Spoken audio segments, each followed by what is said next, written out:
ಅನಿಸುತ್ತೆ. ಬಿಕಾಸ್ ನಾನು ಬಂದಿದ್ದೇನೆ ಸೀರಿಯಲ್ ಇಂಡಸ್ಟ್ರಿಗೆ, ನಾನು ನಿಮಗೆ ಆವಾಗಲೇ ಹೇಳಿದೆ, ನನಗೆ ಮೂವಿ ಇಂಡಸ್ಟ್ರಿಗೆ ಹೋಗ್ಲಿಕ್ಕೆ ಆಸೆ ಇತ್ತು. ಆ್ಯಂಡ್ ಆ ಒಂದು ಕನ್ನಡದಲ್ಲಿ ಆ ನೇಮ್ ಆ್ಯಂಡ್ ಫೇಮ್ ಬೇಕಿತ್ತು. ಅದಕ್ಕೋಸ್ಕರ ನಾನು ಇಂಡಸ್ಟ್ರಿಗೆ ಬಂದೆ, ಸೀರಿಯಲಿಗೆ ಬಂದೆ ಅಂತೇಳಿ.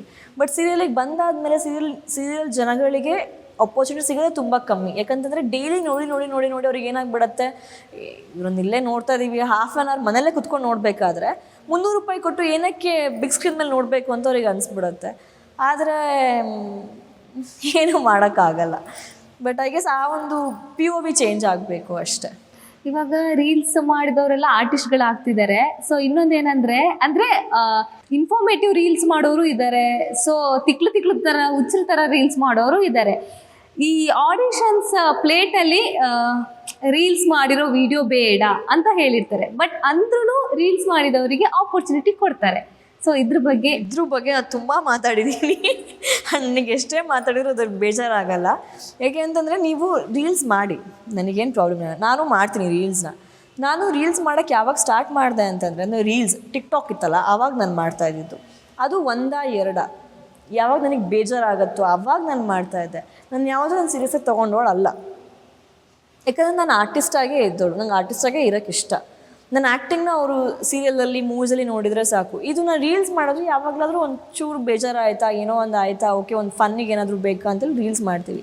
ಈ ಡ್ಯಾನ್ಸ್ ರೀಲ್ಸ್ ಬೇರೆಯೇ, ಅದೊಂಥರ ಥೆರಪಿ ಥರ. ನಂಗೆ ಡ್ಯಾನ್ಸ್ ಅಂದರೆ ತುಂಬ ಇಷ್ಟ, ಅದಕ್ಕೂ ನಾನು ಡ್ಯಾನ್ಸ್ ರೀಲ್ಸ್ ಮಾಡಾಕ್ತೀನಿ. ಬಟ್ ನೀವು ರೀಲ್ಸ್ ಮಾಡಿದವರಿಗೆ ಕರೆದು ಕೆಲಸ ಕೊಡ್ತೀರಾ ಅಂತಂದರೆ, ನಾನು ಆವಾಗಲೇ ಹೇಳ್ದಂಗೆ ಮಿಕ್ಕಿದವ್ರು ಏನು ಮಾಡಬೇಕು? ಇವಾಗ ನಾವು ಕೆಲಸ ಇಲ್ಲದೆ ಕೂತಿರ್ಬೇಕಾದ್ರೆ ನೀವು ಯಾವುದೋ ಒಂದು ನಾರ್ಮಲ್ ಏನೋ ಅವ್ರಿಗೆ ಒಳ್ಳೆ ಫಾಲೋವರ್ಸ್ ಇದ್ದಾರೆ, ಅಥವಾ ಅವರು ನೋಡೋಕ್ಕೆ ಒಂದು ಸ್ವಲ್ಪ ಚೆನ್ನಾಗಿದ್ದಾರೆ, ಬೆಳ್ಳಗಿದ್ದಾರೆ ಅಂತ ನೀವು ಕರ್ಕೊಂಡ್ಬಂದು ಕೂರಿಸಿದ್ರೆ, ಇಷ್ಟು ದಿನ ಕಷ್ಟಪಟ್ಟವರು ಯಾವಾಗಲೂ ಇಂಡಸ್ಟ್ರಿಯಿಂದ ಇದ್ದವರೆಲ್ಲ ಏನು ಮಾಡಬೇಕು? ಅವ್ರಿಗೆ ಕೆಲಸ ಎಲ್ಲಿದೆ?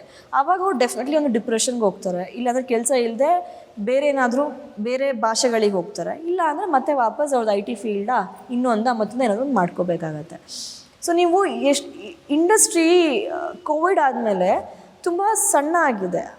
ಅದಕ್ಕೆ ಎಷ್ಟು ಬೇಕೋ ಅಷ್ಟು ಜನ ತೊಗೋಬೇಕು. ಇವಾಗ ಇಲ್ಲ ನಮ್ಮ ಹತ್ರ ಇದೆ ಅಂತ ಹೇಳಿ ಎಲ್ಲೋ ತೊಗೊಂಡು ಗುಡ್ಡೆ ಹಾಕಿದರೆ, ಆ ಗುಡ್ಡೆ ಹಾಕಿದಾಗ ಅದು ವೇಸ್ಟ್ ಆಗೋಗುತ್ತೆ, ವೇಸ್ಟೇಜ್ ಆಫ್ ಮ್ಯಾನ್ ಪವರ್ ಥರ ಆಗೋಗುತ್ತೆ. ಆ್ಯಂಡ್ ನೀವು ಇನ್ಫಾರ್ಮೇಟಿವ್ ರೀಲ್ಸ್ ಮಾಡಿಬಿಟ್ಟು ನೀವು ಅಲ್ಲಿ ಮೇಲ್ಗಡೆ ಬಯೋದಲ್ಲಿ ಆರ್ಟಿಸ್ಟ್ ಅಂತ ಹಾಕ್ಕೊಂಡ್ರೆ, who are the real artist? Reels ಮಾಡೋರಾ ಅಥವಾ ದಿನಗೂಲಿ ಕೆಲಸ ಮಾಡ್ತಾರಲ್ಲ ಕರೆಕ್ಟಾಗಿ, ಅಥವಾ ಸೀರಿಯಲಲ್ಲಿ ಮೂವೀಸಲ್ಲಿ ಆರ್ಟಿಸ್ಟ್ ಯಾರು ನಂಗೆ ನಿಜ ಗೊತ್ತಾಗ್ತಾ ಇಲ್ಲ, ರೀಲ್ಸ್ ಮಾಡೋರ ಅಥವಾ ಇವರಾ ಅಂತೇಳಿ. ನಂಗೆ ಅದೊಂದು ಕ್ಲಾರಿಟಿ ಇಲ್ಲಿವರೆಗೂ ಸಿಕ್ಕಿಲ್ಲ.